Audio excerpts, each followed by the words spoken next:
I'm good. How are you? Good, good, good. It's exciting times, working on Yeah. new music, and I'm super happy to connect with fans in these fan stories around the world. And you're the first international Oh, fan to connect to. So I'm super happy you're up for the task.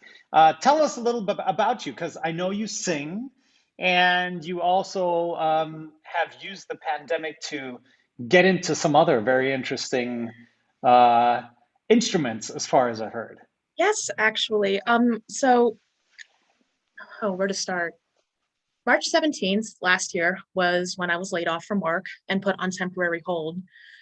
Around that time was when I had actually connected with Ava, formerly of Celtic Woman, and I started taking Sean Notes lessons with her. I'm about a year into that, and I'm absolutely in love with it because I've always been a fan of the Irish language and just traditional Irish music in general. So I've been singing for most of the year, and just this past month, actually, I just randomly connected with a woman from Pennsylvania who was giving harp lessons, and she had a harp for rent. So I've been Oh, taking harp okay. lessons for the past month, and that was honestly a dream come true and just completely out of the blue for me because that was something that I've always wanted to learn how to do, but it just always seemed unattainable because I mean, the harp is something that you the joke that I always made was you have to sell a kidney in order to afford a harp because Yeah, they're like, it's what's just what's the a lot of the viewers probably don't know what the price tag on a harp can be. Like, is there like a price range? I remember from my choir times, I remember basically it looks like a grand piano, the inside of a grand piano standing up, mm-hmm, and always there would be like two or three people bringing it out on stage until like this you most of the times it's a female person playing it would come mm-hmm, out and just look like an angel playing it, and mm-hmm. then these three guys would come in again and drag it back out. So what's the price range on one of those, and is it really that heavy? So actually it really depends on what kind of harp you're talking about. The harp that I'm playing is a lever harp, which means the key changes are done via the levers and not the pedals. Oh. So that's one price point um, thing. Sorry, it's early that you have to keep in mind. Another thing is how many strings. So just for an example, I'm playing a Troubadour 2 by Lyon and Healy. That's an earlier edition, but it's 36 strings. It's Wow. Yeah, the current model is the Troubadour 4, which I think is going for like $4,900 right now. So, um, and yeah, it's a fairly heavy harp. I would say, approximately 38 pounds. But then you Hmm. have some harps that are like, for instance, the Dusty Strings harps, which are very Hmm. popular with the folk harp community. Those weigh like maybe 2,000. No, wait, I got that backwards. Those weigh maybe 22 pounds. The price range for those is around $2,000 there. I almost got that Wow. switched. So, Okay. but whenever you're talking about like the grand pedal harps, yes, those are quite heavy. I think the lowest price point that I've ever seen on those was like $10,000, and that was Wow. used. All right. So, Okay. So how do you what's the process in learning how to play a harp? I've always wondered, because obviously with a what other instrument would you compare to it? It's not a piano. Playing a guitar is somewhat similar because you're also plucking, but you've mhm, got only like six strings, yeah, and you're playing 36 or 32? 36. Jesus Christ. How do you start? What's the process in starting to learn how to play the harp? Is there also a left and a right hand version of there it? um it's interesting that you ask that because my teacher Mariah actually is left-handed. That Hmm. does not change hand positioning or arm placement. You just Oh, all have right. to. But I can tell you that my first lesson was all about posture. It was all about Uh-huh. proper arm placement and Yeah. positioning Yeah. and how you lay your fingers on the harp. Like um fingers are straight down. You want to have the thumb straight out like you're giving a thumbs up. You want to Okay. keep that space there because you're plucking inwards with your thumb, Okay. which is a very awkward moment. that's a very awkward motion if you've never done that before, It especially is. with your It is. non-dominant hands. Yeah. Like I actually got sore in that muscle right there for a while Yeah. because so, and I'm still actually working on proper arm placement because you want to have them out like a ballerina, but obviously as you get Hmm. tired, they're just going to droop downwards, and you don't even realize it a lot because you're so focused on, Yeah. okay, proper finger placement, where what notes am I playing Yeah, and totally. such. So, And then there's like, and then there's like all of these different strings to consider when you're playing, mhm. plus the strength in your hands, building that strength and being like like a bird, basically. Yeah, So, did you have, were you sore in your muscles also in the back? Does that happen or? the back, not so much. I did get a lot of shoulder tension. I mean, partially Hmm. because whenever Hmm. I get stressed, that's just automatically where I hold it. But when you have your arms out like this, I have this really Yeah. nasty habit of bringing the shoulder up Uh-huh. without not even realizing it. So, Okay. yeah, it's just so many things that you just have to keep in mind when you're learning how to play this thing. So, Okay. but it's so easy to just zen out when you're playing the harp because you just get lost in the resonance every time you pluck the Yeah. strings. And it's just I'll sit down for maybe 15 minutes to just squeeze in some practice time, and then I look at my clock and I'm like, oh, it's been 2 hours already. It's just so easy to get lost in it. So Have your neighbors noticed you practicing? no, because I live in a house, so they don't get to hear me through Oh, okay, apartment okay. walls or anything. All right, that So helps. That yeah, helps. for That sure. helps. So I think it's awesome you're using this time to, because there's Hmm. just so much time right now, to actually learn another instrument, which is super good for your brain health. Hmm. Because it just connects so many new dots. It's like training your muscles just in your head. So I Hmm. think that's awesome. And you also sing, as far as I know. Is that right? Yeah. You Oh you yeah. sing in a you sing in a choir, but you're also into Gaelic. Is that correct? Yes, I actually haven't sung in a choir for a little while. That's Hmm. really sad to say that. I live in a very small town out in the middle of nowhere. I had mentioned last time we talked that I lived in State College. I'm actually in a small town about a half hour outside of there right now Okay. because my boyfriend's getting his second bachelor's degree. All right. And yeah, just waiting on him to finish that up. And then hopefully the plan after that is to go somewhere that has more of an art community and an art Okay. scene. Yeah. So Which would be a city. yeah, it probably would be a city, honestly. So, yeah, the goal actually is to get to the point and where I can play my harp so I can accompany my singing. Oh, So, wow. That's yeah, going to be beautiful. Because that's going to be I've heard you sing before. cool. And then you singing and playing the harp is like that's two luxury things at the same time. That's That's awesome. going to be yeah, that's going to be quite a challenge though because I can barely sing and walk at the same time. So, that's actually something I'm trying to work on right now. Well, So, the good thing is you won't have to walk while you're playing the harp. that's true. So It's that's just like like you're sitting I keep down and that's true. It's just I mean, I remember watching Hamilton with my boyfriend not too long ago, just on a slow evening, and you're seeing them do like all these amazing dances as they're singing. yeah. And I'm just like, how? Yeah. Yeah, it's crazy. So, It is crazy. There are so many things to consider, but I mean, most of the performers on Hamilton are all triple threat people. You know, they're hmm. like, I mean, their schooling is insane, and the constant training they have. That's all they do Oh, all yeah. day long. So it's like I think almost everyone would be able to do it if you train so specifically and every day. Like back then, Hmm. when I was in the choir in the Dresdner Kreuzchor, we had rehearsals every day, and even on Saturdays, sometimes we would rehearse for 5 hours.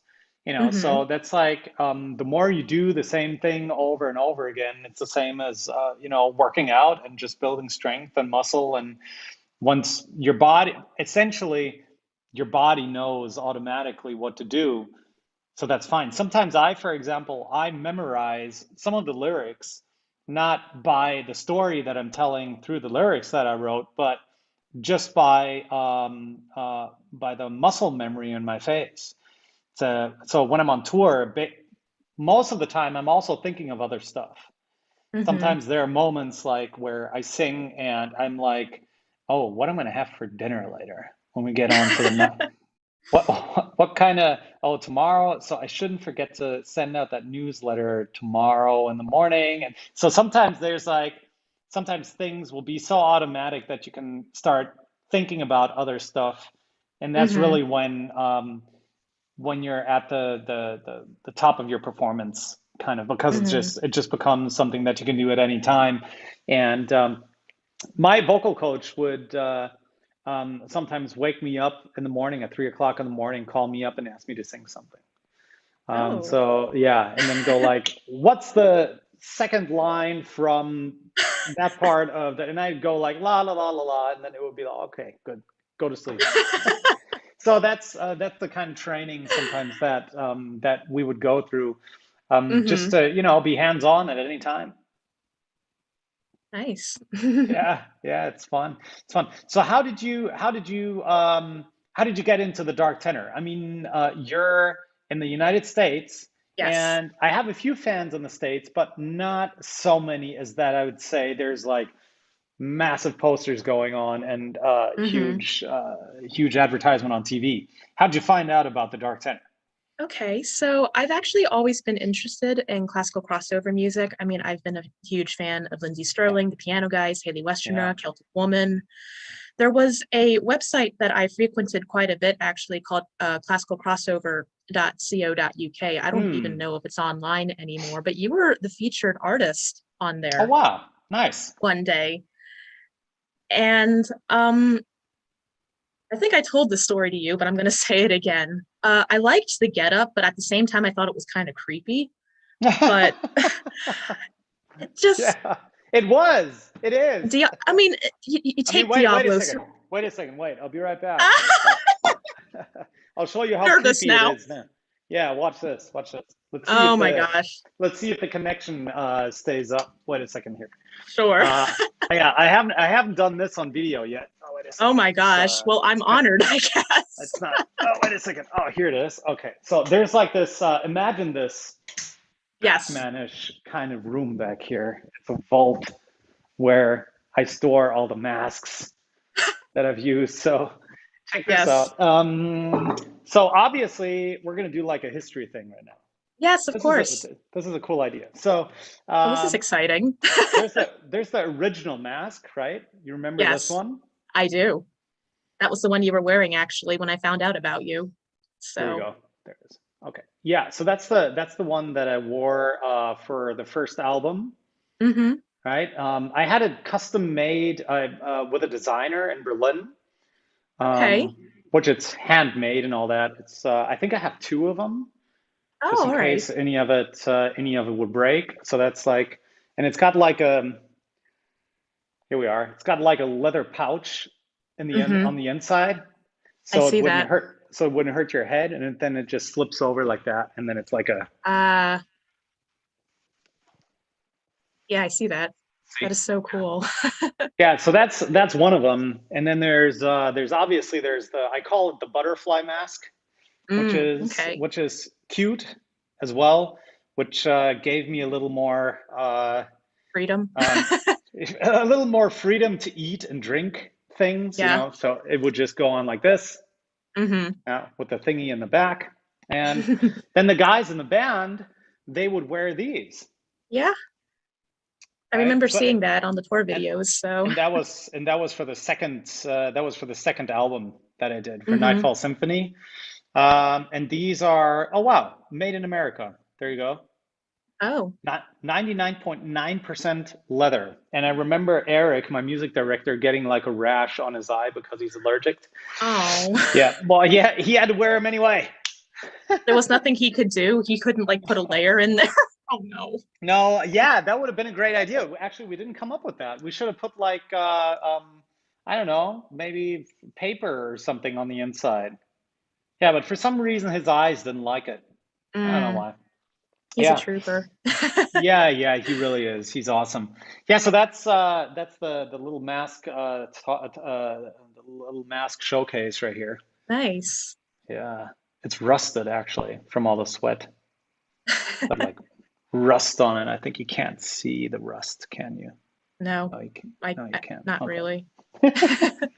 Okay. So you found out and you thought it was creepy, which I totally understand because it was, and I that's what mean, we it wanted to do. it was Phantom of the Opera, it was Diablo, it was Right. Diablo. Mordor from Lord of Nice. the Rings, honestly, the Black Mages from Final Fantasy. But I Yeah. mean, it was also very poetic at the same time. And one of the things that I absolutely loved, especially in your photos, was the showcase between light and darkness. And I Mm. absolutely love contrast in art. It's just, there's, let me give you an example. I don't know if you've heard of her before, but there is a Danish artist that I really like named Merker who No, blends, never heard of her. she blends heavy metal with Nordic folk music. And she just has this absolute, Merker. here, I can actually send the link to you later. Is it M, Mercer? it's Myrkur. But Oh, you nice. you Okay. have um the heavy sounds of metal just blaring in the background, but then you have her delicate, almost angel soprano voice floating above everything. And it just Mm. creates this really cool atmosphere. Mm-hmm. And it's just, Nice. I feel like it's just it's the things like that that I think you remember and that sticks with you the most. It's what sticks out and who's breaking the boundaries and breaking the rules of art and Nice. such. So, and also just because I've always, I mean, this is partially because of my Asian background, just this belief that you can find harmony and beauty and chaos. It's just a matter of balance. So that's just a theme Absolutely. that I've always absolutely been in love with my entire life. So, yeah, I decided to give it a try. Your music, I mean, and also because your profile on that website gave you absolutely glowing reviews, and this, and I trust their judgment. So the song that they had featured. I actually remember calling or writing her an email. I forgot what her name is. Um, but yeah, I remember writing her an email and telling her about this project that I was working on before I even got signed to Universal Music Mm-hmm, back then. And she was like, "Wow, this is awesome. Let me do something." So I remember calling her up, or writing her an email. mm-hmm, I think I did it on an email base. Yeah, and then she got excited about it. So good she did it. Good we connected through mm-hmm. that. But the song that she had featured was "River Flows on the Edge." And as soon as I heard that, I was an instant fan. Like when you hit that first chorus, it was just instant goosebumps and chills. And I went and looked up your album like immediately after the video was finished. And honestly, your music came at a really good point in my life. And by that, Hmm. I mean, I was in a very dark place in my life at Oh. that point. Hmm. So I'm not going to go into the details, but it really helped me remember just the healing power of music. And it just kind of brought back like a lot of stuff that I had sealed away for so long, like my love of singing, my love of art and Oh. whatnot. Like a Yeah. few weeks after that, I actually called up a voice teacher to reschedule voice lessons. And that was Oh the first time in wow. six, that was the first time in 6 years that I had sung. I was very rusty, but it was so liberating to just let my voice out again. Yeah. And well, here I am, I guess. Just things come for full circle. And Yeah. It's sad, but it sounds like an awesome story because I mean music is um especially in these times, we already talked about it, music is something that is so important for oh so many yeah. people out there, and art in general, just attracting your mind away from all the problems and all the things that are happening, and just unifying and getting together in a spot that is the same for everyone, because music basically touches everyone in the same spot and then spreads throughout the Mm-hmm. emotions that might be triggered by that. So yeah, music has always,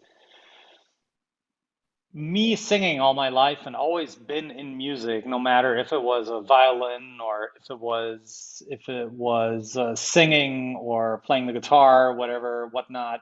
It also always changed how I thought and Mm-hmm. changed my mood and changed. So Yeah, by sometimes being sad, not listening to sad music, which will promote that, but actually listening to uplifting. Like when my girlfriend split up from me, that my first long relationship that I was with Mm-hmm. her for 10 years. I Oh, decided to wow. listen to a lot of Bon Jovi Mm-hmm. instead of sad music or depressing music because uh, Bon Jovi always has a positive vibe, and it's always about um, get being on the other side of that dark place, but I'm pushing just through to be there. curious. So, I'm just curious. What is your favorite Bon Jovi song? oh my God, unfortunately none of the new ones. Unfortunately, I none of the new actually, you know ones. what? I completely agree with you on that. I feel like I'm going to get murdered when I say this, but I feel like a lot of his newer songs have really Oh my started to sound God. the same. They just don't Yeah, have the yeah. same oomph that they used to. Yeah. I mean, let's So not forget he's older he's now, getting up there in years. Yeah, he's had a very long and career. So yeah, and he's still selling tickets on a I saw crazy him live. level. I saw him live twice. Yeah. Absolutely unforgettable. Whoa, were you right up there singing with him or Oh, heck yes. I mean, like, not on the stage, obviously, but I'd love yeah. that. Yeah. But Yeah. I so, mean, I went to see I saw two of his shows, and every time it was like, especially Living on a Prayer oh, is like yeah, and I got in through a songwriter that I met in Canada. mm-hmm, I got in contact with Desmond Child. No, not Desmond Child. Yeah, Desmond Child, mm-hmm, who's the co-writer of one of those songs of Living on a mm-hmm. Prayer and a few other ones. And Desmond is such a funny guy. He's so funny, and it's so crazy that um, that part was not in the song when they wrote Mm-hmm. it. This "Whoa, living on a I prayer." think I heard that they didn't, I actually had heard that they didn't want that on the album initially. Perhaps so. Yeah, so Bon Jovi has always been, and then I love the These Days album. First, I hated it. I was like, this is bad. This isn't good. This is horrible. Coming from Keep the Faith and When I Was Your Mother, If I Was Your Mother, and all of those Slippery songs on when the Keep wet. the Yeah. Slippery When Wet album. And I was like, Jesus Christ, this band is really losing it. And then I just put away the album. Then I listened to it two years later, and it's one of my most favorite Bon Jovi albums. The vocals are flawless. The playing is incredible. The songwriting is top notch. It's a crazy album, and the lyrics they did are awesome as well. So, and then, yeah, it kind of got less and less interesting after that. Mm-hmm. I Yeah. mean, It's My Life was still a huge song. Mm-hmm. Yeah. Right? But Mm-hmm. yeah, crazy. What's your favorite Bon Jovi song? Oh, geez. I'm not really sure because there's just so many that I love. I do know there's a ballad that he has, Thank You for Loving Me. It just tugs at my heartstrings every Yeah, single time I hear it. yeah. Born to Be My Baby. As soon as you hear him counting off at the beginning, I just have to start dancing. It doesn't matter where I am. I love it so Yeah. much. 2, 3, 4. Na, Exactly. na, na, na, It just na, pumps you na, up na, right na, away. na. Yeah. That whole So album's like that. That whole album's like that's the New Jersey album, right? I think so. Yeah. Yeah. That's the So one I even got that one as a vinyl. Yeah. nice.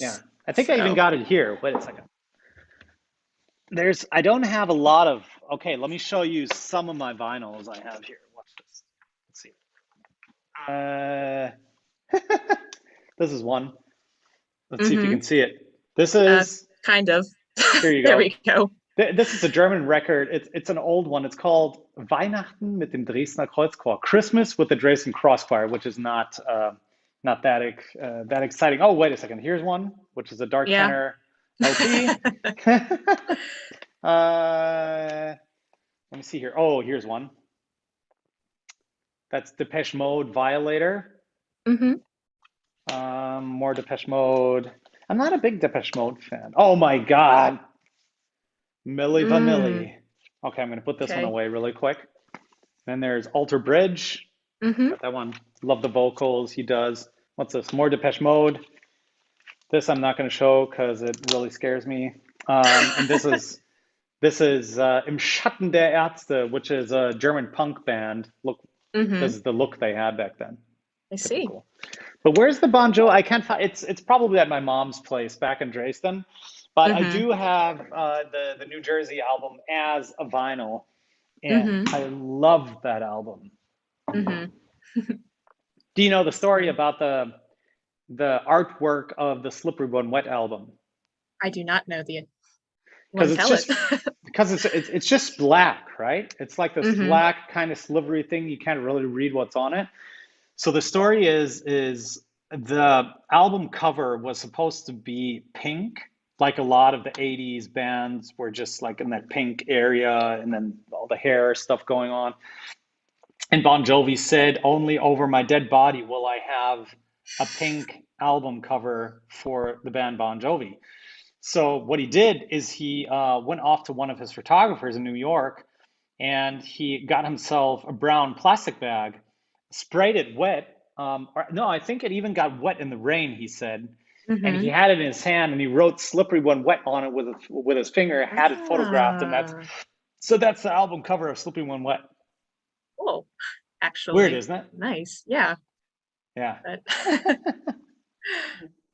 Yeah, that's how art, you know, how art really comes to the surface. It just first of all being badass about something, and then it's just creating in the moment that things are necessary to be created. And mm-hmm. the fun thing is you can create anytime you want, Mm-hmm. um, no matter if you have a lot of listeners or not. I'm Mm-hmm. just I'm just in a lucky place that I have a few listeners that love what I do, and other than that, I'd probably be singing in a choir or be at the opera house or, be in the classical world somewhere.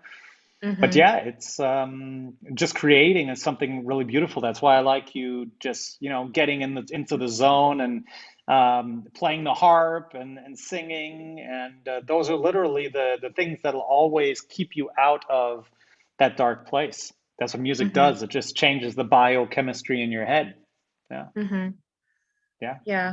I mean, it's just like I feel like this pandemic, number one, it's exposed a lot of ugly things about art, and that it's still very much taken for granted, which is ironic because what did people do as soon as the arts disappeared? They went to Netflix, they turned to their favorite music, they turned to Spotify to listen to new artists. They Yes. learned a new skill, they learned how to paint, or they're learning a new instrument or something like that. It's just and it really irritates me because I feel like as human beings, it is just it's in our nature to create. Totally. But it's just unfortunately the society that we live in is just I feel like that the focus now is can we put a dollar sign on it or something? Is it something that we can capitalize on? Hmm. And as such, and you see this in the music industry a lot. I know that you touched upon this earlier. This actually reminds me of something that a friend of mine from Ireland had. He wrote a letter to the Irish Examiner and it got Hmm. published. And he had spoken about how Ireland has such a long tradition of music and storytelling and singing and whatnot. And yet, despite their wealth of talented musicians and singers, they never, ever, ever get the radio time or the credit that they deserve because Yeah. it almost always goes to the international superstars that have already been established. And you hear their songs like 4 or 5 times an hour on the same radio station. And his whole point was if you really want to cultivate interest in the art, if you really want to sell this idea that Ireland is a nation of musicians, give attention to the local artists, support your local musicians, give them that time that they deserve. Don't just wait for them to be established first. Yeah. Just Yeah, so, it's really it's the same in Germany. I mean, here it's uh-huh. It's the same everywhere, honestly. And it's just you got so many people who want to go into music or at least, find their joy or their passion into it. But then you have yeah. people say, oh no, you unless, you're on a stage in front of like 10,000 people, it's not worth it. And it's just, I don't know. It's just, Well, I'm not in front of 10,000 people yet, yeah. but Oh it's yeah. still worth it. And I know, and I'm not by any means No, no, no, trash no. talking people. It's No, no, no. just Yeah, we need I honestly feel that we need to make music more accessible. We really do need to stop making totally. taking it for granted. And I have to talking about making music more accessible makes me it just kind of reminds me of one of the reasons why I actually started to stray away from classical music. I'm never going to be completely broken from it because it was my first Hmm. love. But I had been in classical music for a very long time. When I was an undergraduate, I had taken classical music lessons. I was trying to be a vocal major, and it Hmm. just didn't work out because I felt that it was very elitist and it also felt very restrictive. I felt that there wasn't a lot of freedom to be Yes. able to play around or explore the Yes. notes that you are singing. It was very technical. And I really, really, really do not like it when people place rules on any kind of art form. I strongly believe that Yeah. it's self-expression, it's creation, and when you Yeah. put rules down to bind things into place, is it even art anymore?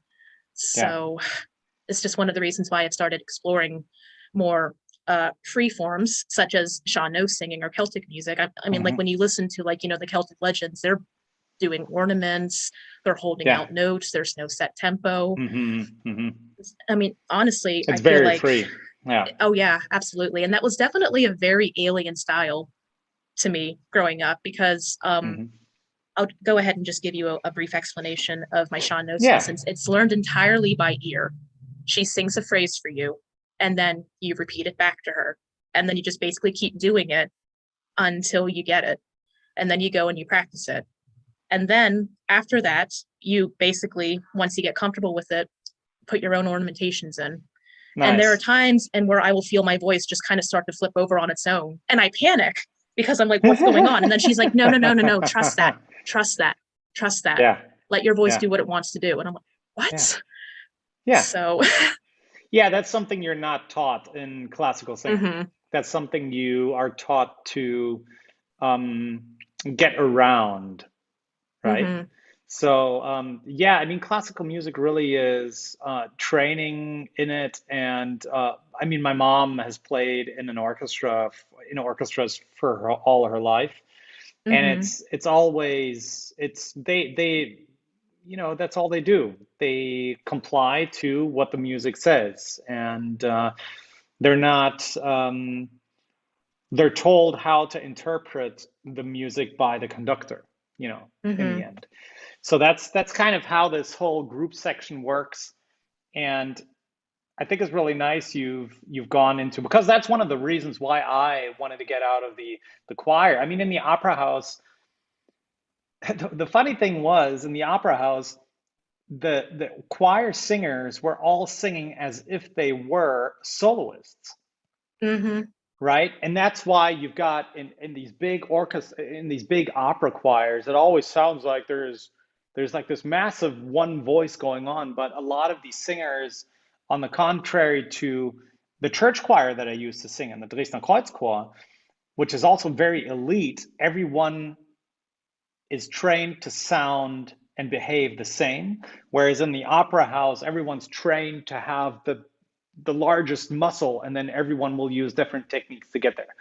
So, but that's what I found was super, super weird, and that's one of the reasons why I got out of wanted to get out of the classical music in that area, just because I noticed how 50-year-old tenors were still trying to be that voice and didn't nail it as much as they were supposed to, and noticed how much it was just coming in, putting on some costumes, putting on a beard, putting on a helmet, and mm-hmm, then singing what someone else has written, and then have no feedback as to have you helped someone change their life or not.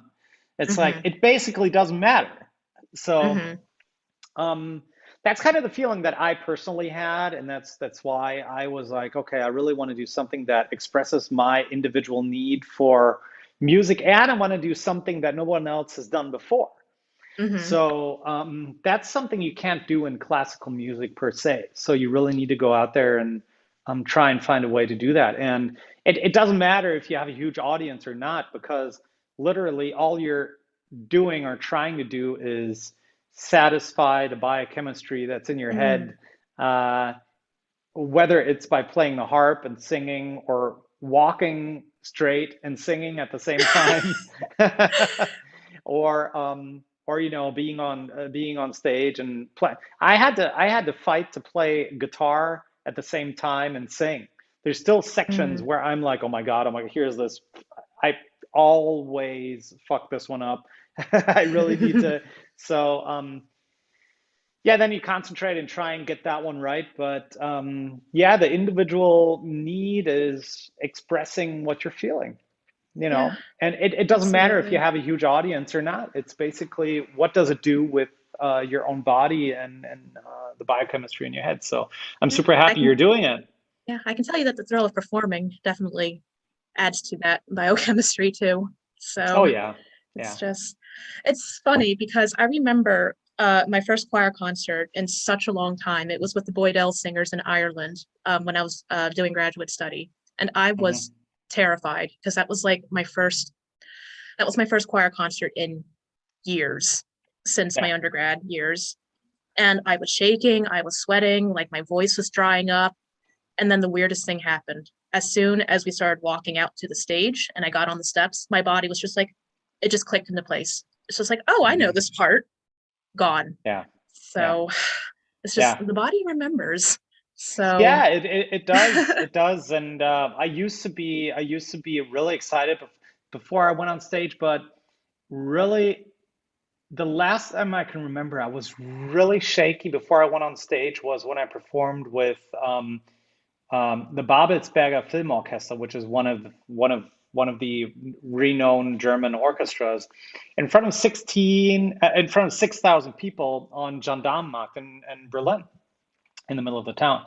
And we were going to do Parla più piano. mm, And for all of the rehearsals, they had the wrong arrangement.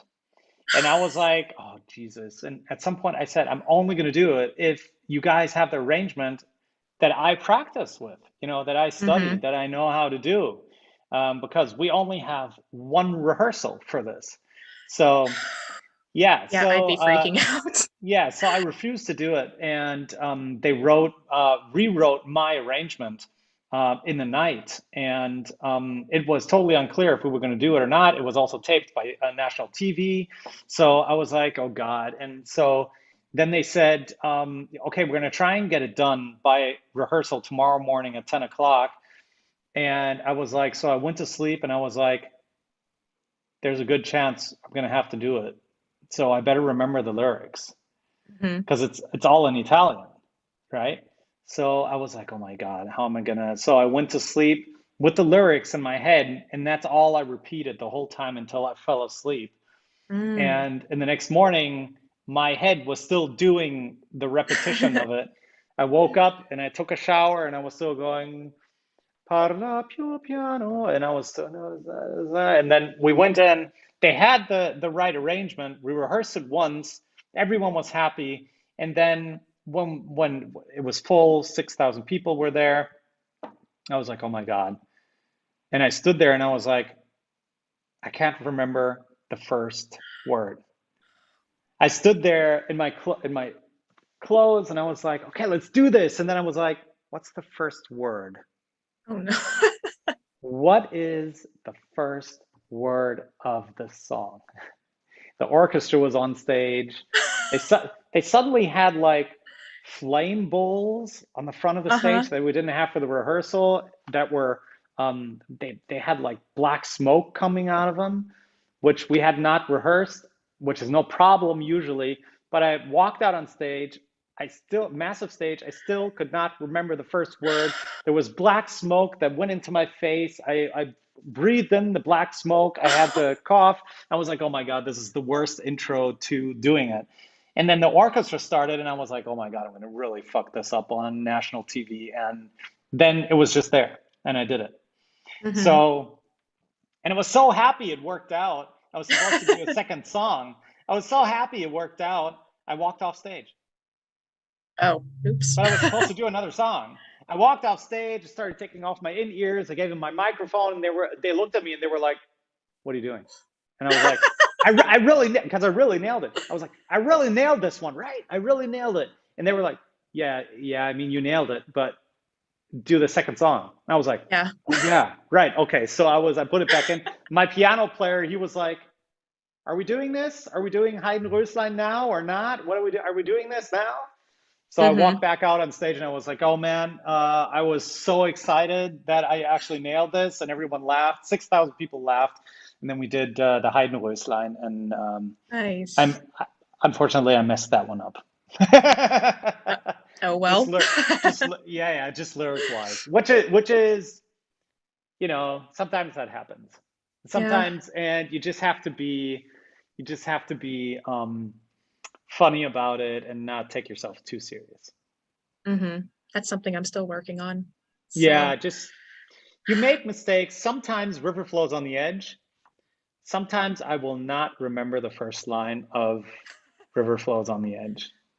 Eric will start there going ba-da-ding, da-da-da-da-da-da, ba-dum, bum, bum, bum, bum, bum. And I'll go out on stage and I'll be like, it's gone. I, I, yeah. And Eric would keep playing and I would go like, And this is sometimes we do this as an encore, as the first encore song, Mm-hmm. just piano and myself. So there's no time code or light code or clicks going on or anything. So I was like, and I turn around to Eric, and he'd start laughing because he knows exactly what's going on. And I'm like, and I'd ask people in the audience, "Wow, I forgot the first line of like the hit song of my debut album that sold more than 100,000 copies in Germany alone." And everyone starts laughing, and I'm like, "No, Mm-hmm. seriously, I forgot the first line." And everyone goes like, "Oh, okay." And then the audience starts singing it back to me. Aw, And nice. yeah, so I don't know why, right? It's like the first line so easy. Your time has come. I think, Mm-hmm. right? Isn't it? Yes. Okay. The time has come. Yes. Yeah, so but that makes live music so interesting and so much fun. Also for me as a performer, because It's kind of funny that you mentioned this because the absolute dream is to be on stage one day for myself. I'm not going to lie, but it is that fear of messing up in front of people that just honestly keeps me in place. Like every audition I go into, anytime that I have to Mhm. sing in front, like I could just be by myself, but as soon as I turn the microphone on, I just go into full out panic mode. So it's just, I mean, a few days ago, I took a video of me trying to play harp, and it was a Yeah, piece that I had played perfectly like 4 times prior to that. And as soon as I hit record, I just that first phrase just buzzing and plunking, and I yeah, I'm trying to work yeah, on that. So my voice teacher is an absolute angel of a woman. One of the things that she keeps telling me is embrace the crack. If your voice cracks, embrace it. Find beauty in imperfection and all that. exactly, So exactly. we actually had a discussion about how, and she's a singer that's just basically one step below Broadway. So she's absolutely fantastic. Awesome. But just hearing her talk about her vocal woes and such and stuff like that, and just having this discussion about how she felt just in her um, just being an amateur singer in New York City, people tend to have people sometimes forget that singers are human too. We're not playing an instrument. This is us. Like this is organic. It's a part of our bodies. Yes, it is. So And it'll it's it'll just it'll it'll react depending on how much sleep you've had, what mm-hmm, kind of food have you eaten, what kind of drinks have you had. It's going to react to all of that. It'll mm-hmm, react to how much water you have in your body. mm-hmm. There's one sentence that one tip that my vocal coach always had for me is pee clear, sing clear. I've heard that before. Yes, that is a phrase that I have heard. Right? Yeah. So be hydrated all the time. I don't. Obviously, I think I drink too much coffee, but I drink too because much tea, so I know the struggle. yeah, yeah, and so but I just love drinking hot water. My mom drinks a lot of hot water. Hmm. She puts a little bit of lemon in it though, which I Grated think. ginger. Okay, yeah, I don't. Grated For, ginger. That's very good. yeah, for some reason I don't do both. It's like I've Hmm. tried the ginger a lot, obviously. I think for me it's too it just for some reason it doesn't feel good to sing with that. And but you see that's the difference. It's like it's different with everybody and it's Hmm. totally fine to be different. If you want to have like the specific sound you need to have on stage, you drink rum. For me as a singer, I used to have drinks with the band and with the crew after the shows. I don't do it anymore. I'll have like Yeah. one shot of vodka, which is super because it just disinfects everything that might be on your vocal cords from all the haze and all the stuff that's going Hmm. on stage. It'll I'm gonna just have to remember disinfect that. everything. Yeah, so it's not difficult to do actually. It's like on tour and 3 months before tour, I'll like not have wheat, not drink any Mm. alcohol, no sugar, no industrial sugar, that is. I'll just work out basically every day and Hmm. do my vocal stuff every day for 20 minutes at least. And then on tour, I do the same. And I used to have like a bread and snacks and sandwiches. And because coming off stage, your body wants all that fast, available, cheap energy. So Hmm. if there's a pizza somewhere, it's a real killer because everyone's gonna go like everyone that was on stage will go like, oh, energy, energy, energy, energy. So on the last big tour I did, I said we're not having pizzas afterward. Words. We're gonna have like sandwiches if you want sandwiches. We're gonna have good Hmm. sandwiches on the bus, but I would just have like an avocado after the Mm. after the show, which would regenerate my body, keep me fueled up with enough fat and energy for sleep, so Hmm. I could regenerate. And that worked so well. That was so good for me. Hmm. Obviously, now I'm not doing it. I've gained weight through the pandemic, and I've I think gone, everyone yeah, has. I'm finally yeah, starting to work out after almost a month and a half of telling myself that I was going to do it. I finally got myself off the couch. I'm starting slow. It's yeah. discouraging because I used to It's be able good. to go running for a while, and now I can't do 5 minutes without getting winded. It just really Mhm. sucks seeing how Yeah, far you just have back to do you. it for a while. It just takes a little bit to get back into the Oh, scene. yeah. That's no problem at Oh. all. I have my weights here. I've started weightlifting again at home. Obviously, in Germany, gyms are going to stay closed for, I mean, it's hilarious. Germany is in a weird place right now. Hmm. So yeah, it's just probably going to take a while until we really get there, Hmm. so we can go back to the gym. But yeah, it's going to be everything's going to be fine, I believe, Oh, yeah, and we'll absolutely. be back on tour, and we'll have a lot of new songs out there, and we're going to have like it's going to be crazy. We're going to be Hmm. in in a place where so many artists are going to be on tour, and so Hmm. many new albums will be releasing Hmm. from all of these superstars around the planet. It's going to be crazy. Hmm. Seriously, it's going to be like for everyone out there, for every listener, they're going to go like, wow, so much music and so much art is being pushed out there. Yeah, it's going to Hmm. be crazy. Next year Yeah. in 2023. This year probably. I think all the major labels have been pulling the big albums from the big artists. Hmm. So, yeah, it's crazy. But All right, exciting. are you ready? Are you ready to sing your favorite song? Maybe just the uh, chorus. oh, okay. Which is your favorite song is River Flows on the Edge, as far as I understood, right? Oh, yeah, absolutely. But now I'm going to pull the lyrics up because that talk we had earlier is making me nervous. So, I hope I get them right. I actually have a little bit of extra time if you wanted to sing a bit more than that, but it doesn't matter to me. Alrighty. I think the Zoom call ends automatically after Okay. So 45 minutes or so because I'm on the free plan yeah, same with here. this So one. gotcha. Yeah. All right, should we just do the chorus? Yes, that's fine.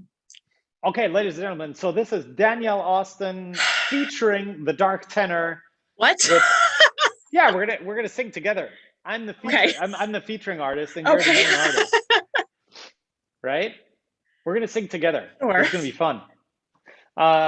Do we have let me see, do we have the right key? Let me see here because I like going in all kinds of keys, unfortunately. Make this easier for you and me. River flows on the Edge. edge. Such a long, okay, so this is, okay, so this is the, ready? Okay. Two, three, welcome Come to to your new. Is there a life. lag? Is there a lag? What? I Is think there there a is, but it lag? doesn't matter. We're gonna fight the lag. We're gonna fight the Okay. lag. Will Ready? do. Okay. Welcome to Welcome to your your new life in anytime. eternal sunlight. Spread your Spread your wings wings to to new new heights. heights. Only you You will will decide decide what is what is next next to to become become on the on the edge. edge. That was a little, Awesome, Danielle. thank you. It was a little too low for me, I have to be honest. Oh, that was the original. All right. I know. I'm a soprano, so Okay. Oh, I'm sorry. Well, that's still, fine. great job. Thank you very Oh, much thank you. for singing. Thank you very much for sharing your story with me Yes, and of with course. us. Greetings go out to the States. Where exactly do Yes. you live? I live in Pennsylvania. I'm originally from State College, which is smack dab, like quite literally smack dab in the middle of the state. Ah, okay. It's where Penn State University is, if you're familiar Yeah, with it. yeah. So Awesome. yeah, so there. Well, I mean, it must be a great place because you do have internet there. Yeah, yeah, I guess. It could be a lot worse. Awesome. Well, thank you very much for being on the show. I really Hmm. appreciate it, and I'm looking forward to hearing more and seeing more from you. And send me some photos and videos of you playing the harp as well. Of course, will do. Awesome. All right. I'll end the recording, and we're going to have a talk after this.